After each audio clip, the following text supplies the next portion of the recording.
வணக்கம். ஜவைஜக் from Javadupatti Pudur. Power writer அப்படிங்கிற YouTube channel மூலமாக உங்களை மீண்டும் சந்திப்பு ரொம்ப மற்ற மகிழ்ச்சி. அத்தோட எங்கள் சேனலை சப்ஸ்கிரைப் பண்ணுங்கள், பெல் பட்டன் அழுத்த மறந்துடாதீங்க. அத்தோட எல்லாத்துக்கும் ஷேர் பண்ணுங்கள். எப்படியோங்க ஒரு வழியாக ஹேமா கமிட்டியினுடைய அறிக்கையை சிறப்பு விசாரணை குழு கையில் கொடுத்தாச்சு. ஒருத்தர் கோர்ட்டில் கேஸ் போட்டிருந்தார்.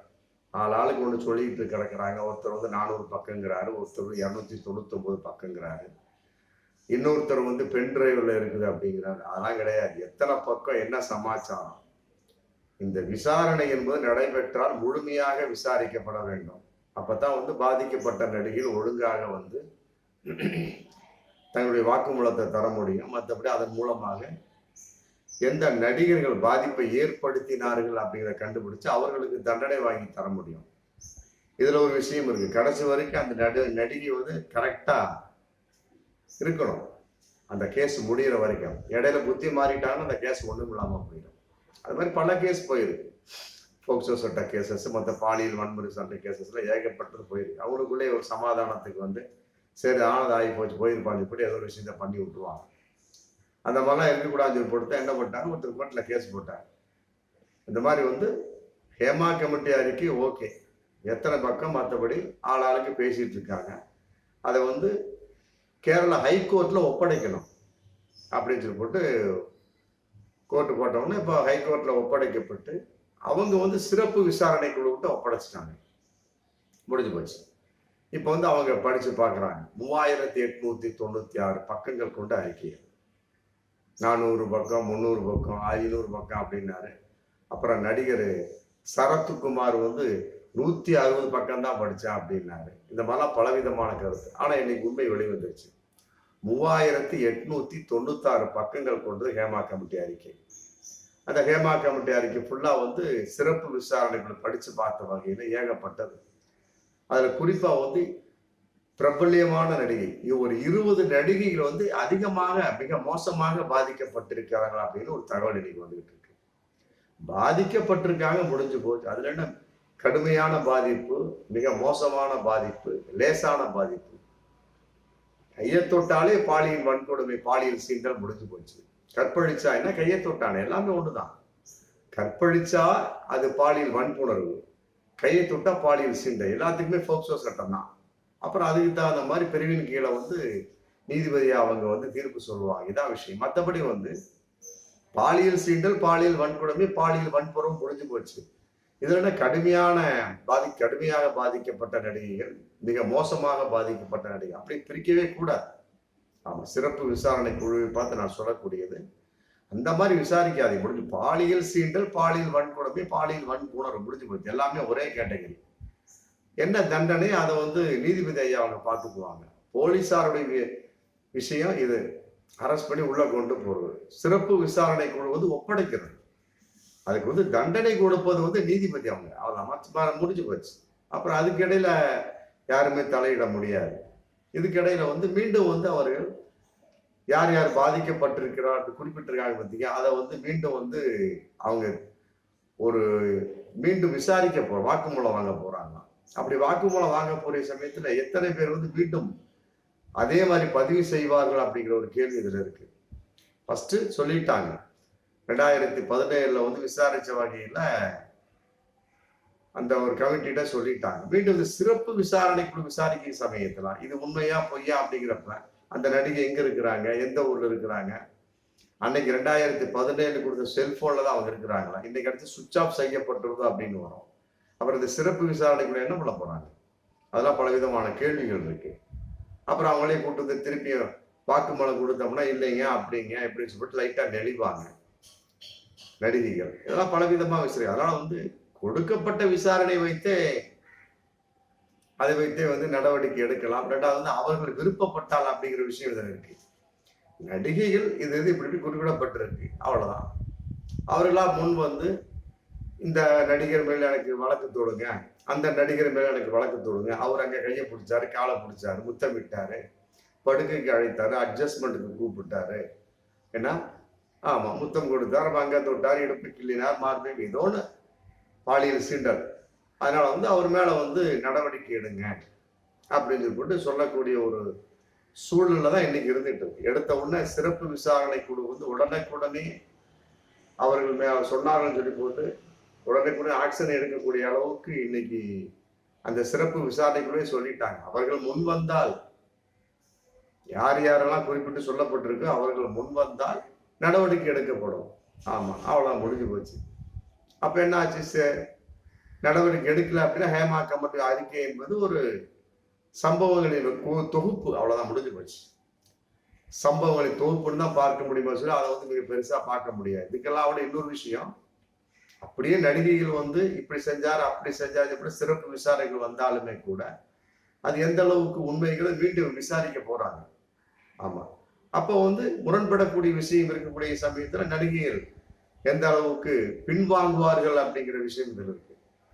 ஆமா, இதுல வந்து ரொம்ப கூர்ந்து கவனிக்கப்பட வேண்டிய சிறப்பு விசாரணைக்கு வந்து ரொம்ப நடிகைகள் பதில் ஒரு கம்ப்ளைண்ட் கொடுத்துட்டாங்க அப்படின்ன உடனே வந்து ஸ்டெப்பு எடுக்கிறது பெருசு கிடையாது. திரும்ப வந்து நடிகைகளை தடம் மாறுவார்கள், பேச்சு மாறுவார்கள். அவர்கள் மேலே பல குற்றச்சாட்டுகளும் இருக்கக்கூடிய சூழலாகவும் இன்னைக்கு நம்ம பார்க்கக்கூடிய விஷயமா இருந்துட்டு பாருங்களேன். நடிகர் முகேஷ் மலையாள நடிகர் முகேஷ் அப்படிங்கிற மேல வந்து ஒரு நடிகை வந்து குற்றம் சுமத்திருக்கிறாங்க. இன்னைக்கு வந்த தகவல், குற்றம் சுமத்திருக்கிறாங்க. இந்த மாதிரி வந்து பாலியல் வன்கொடுமை செய்தார் குற்றம் சுமந்திருக்காங்க. இதை பார்த்து ஒரு இளம்பெண் என்ன பண்ணிருக்கிறாங்க, அந்த நடிகை மேல குற்றம் சுமத்திருக்கிறாங்க. அந்த நடிகை முகேஷ் மேல, அந்த நடிகை மேல இன்னொரு இளம்பெண் என்ன அப்படின்னு கேட்டா, அந்த இளம்பெண் வந்து பேட்டி கொடுக்குறாங்க. இந்த நடிகை வந்து ரொம்ப அப்படியோட நல்ல நடிகை கிடையாது, மிக மோசமான நடிகை. நான் 16 வயசா இருந்தப்ப என்னைய வந்து சென்னைக்கு கூட்டிட்டு போய் விபச்சாரத்தில் தள்ள பார்த்தார். பாருங்க எங்க உட்கார்ந்து பாருங்க. அப்ப பல நடிகைகள் நல்லவர்கள் என்ற பெயரை முகமூடி போட்டுக்கொண்டு அலைகிறார்கள் அப்படிங்கிற பகிரங்கமான உண்மையும் சிறப்பு விசாரணைக்கு வந்து கூர்ந்து கவனிக்கணும். ஆமா, தேவையற்ற முறையில வந்து ஒரு நடிகர் வந்து தண்டிக்கப்பட்டு விடக்கூடாது. அதுக்காக நடிகைகளும் வந்து அவருடைய வாக்குமூலம் வந்து சரியில்லைன்னு சொல்ல வரல, நடிகைகளும் தப்ப விட்டு விடக்கூடாது. ஆமா, ஒரு குறிப்பிட்ட நடிகர் சொன்னதை போல நடிகையில் சொல்லக்கூடிய வாக்குமூலம் பொய்யா இருந்தா அவர்கள் மீது நடவடிக்கை எடுக்கணும். அது ஒரு குறிப்பிட்ட நடிகர் சொன்னாங்க, அது பேர் மறந்து போச்சு. அந்த மாதிரி வந்து இருக்குது.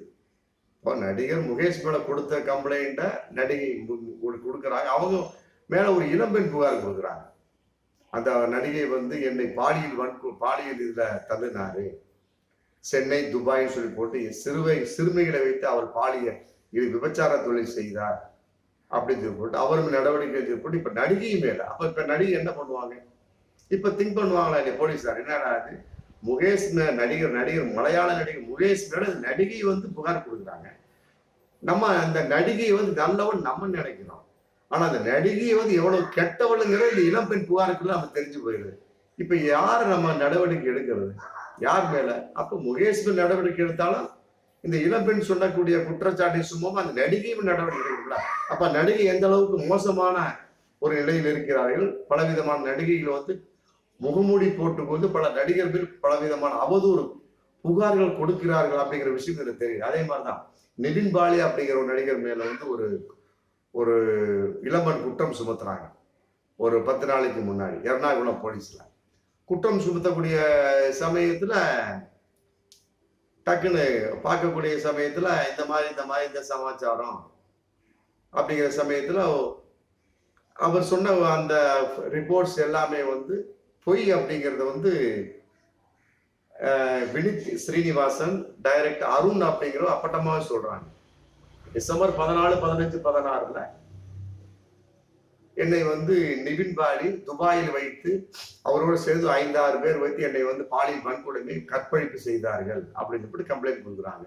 அந்த இளம்பெண் வந்து கொடுத்த கம்ப்ளைண்ட் எர்ணாகுளத்துல. அதே நேரத்துல அந்த நேரத்துல வினித் ஸ்ரீனிவாசனும் அருணும் டைரக்டர் சொல்றாங்க, ஒரு குறிப்பிட்ட இடத்துல வந்து அவர் ஷூட்டிங்ல இருந்தாங்க, அதுக்கு ஆதாரம் இருக்கிறது அப்படின்னு அவங்க காமிக்கிறாங்க. இதை காமிச்ச உடனே அந்த இளம்பெண் என்ன சொல்றாங்க தெரியுங்களா, நான் வந்து தூக்கத்துல வந்து தேதியை தவறாக சொல்லிவிட்டேன் அப்படிங்கிறார். பாருங்க, இல்ல தவறா சொல்லக்கூடிய விஷயமா அது. இன்னைக்கு தூக்கத்தில் தேதியை தவறாக சொல்லிவிட்டேன், டிசம்பர் 14, 15, 16 துபாயில் என்னை வைத்து கற்பழித்தான்னு சொல்றேன். அந்த தேதியை வந்து தவறாக சொல்லிவிட்டேன் அப்படின்னு சொல்லி சொல்லுவாரு. அப்புறம் திடீர்னு நிவின் பாலியவே நான் தவறா சொல்லிட்டேன் அப்படிம்பாரு. அப்புறம் வேறு ஒருவர் தவறாம்பாரு. அப்புறம் மாத்தி மாத்தி பேசிக்கிட்டே போயிட்டு தூக்க கலக்கத்துல இப்படி ஒரு டேட்டா வந்து தவறா சொல்ல முடியாது. மிகப்பெரிய ஒரு குற்றச்சாட்டு இல்லையா? ஃபியூச்சர்ல நடிச்சிட்டு இருக்கிற ஒரு மிகப்பெரிய அற்புதமான ஒரு நடிகர், மலையாள நடிகர் நிவின் பாலி. அவர் மேல நீ எப்படி குற்றம் சுமத்தலாம்?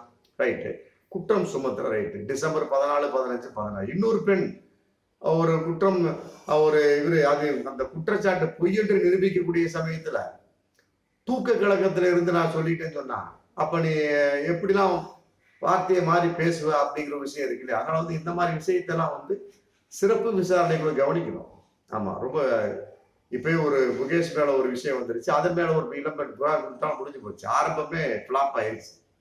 அப்ப எத்தனை நடிகைகள் வந்து புகார் செய்திருந்தாலும் சரி, மீண்டும் விசாரிக்கப்படும் அப்படிங்கிற சமயத்துல ஏகப்பட்ட நடிகர் பின்வாங்குவார்கள் அப்படிங்கிற பகிரங்கமான ஒரு உண்மை அதுல தெரியுது.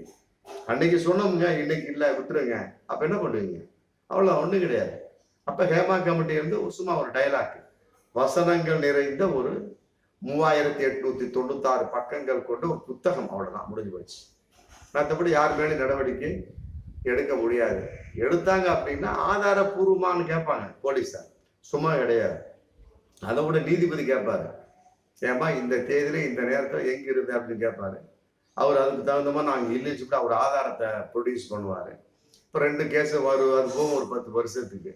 இப்படி இழுத்துட்டு இருக்க சமயம் கடைசியாக என்ன பண்ணுது, வித்ராயலா இல்லை அப்படிங்கிறத நீதிபதி கையில், நம்ம ஒன்றும் பண்ண முடியாது.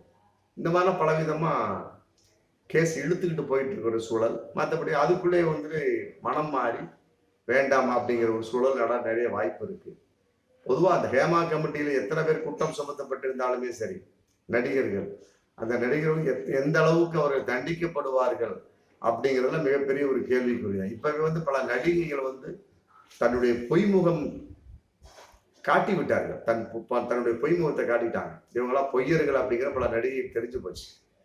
ஆமா, அதனால வந்து நடிகர்கள் வந்து மீது எந்த அளவுக்கு புகார் அப்படிங்கிறது வந்து வருங்காலங்கள்ல நீர்த்து போக நிறைய வாய்ப்பு இருக்கு அப்படிங்கிறது தான் பகிரங்கமான முறை. எப்படியோ சிறப்பு விசாரணை குழு வந்து ஆமா தண்டிக்கப்படுகிறார்களோ இல்லையோ, யாராக இருந்தாலுமே வந்து சாரி குற்றம் இது நிரபராதி என்று நிரூபிக்கப்படுகிறார்களோ இல்லையோ அது அப்புறம், ஆனால் யாருமே தவறான முறையில் தண்டிக்கப்பட்டு விடக்கூடாது அப்படிங்கிறது ரொம்ப கவனமா இருக்கணும். ஆமா, இது போலீஸாரும் நீதிபதி ஐயாவும் பார்த்துக்கணும் அப்படிங்கிறது எல்லோரும் எதிர்பார்க்கக்கூடிய ஒரு அற்புதமான ஒரு விஷயம். பார்ப்போம் மீண்டும் அடுத்த வீடியோ. நன்றி.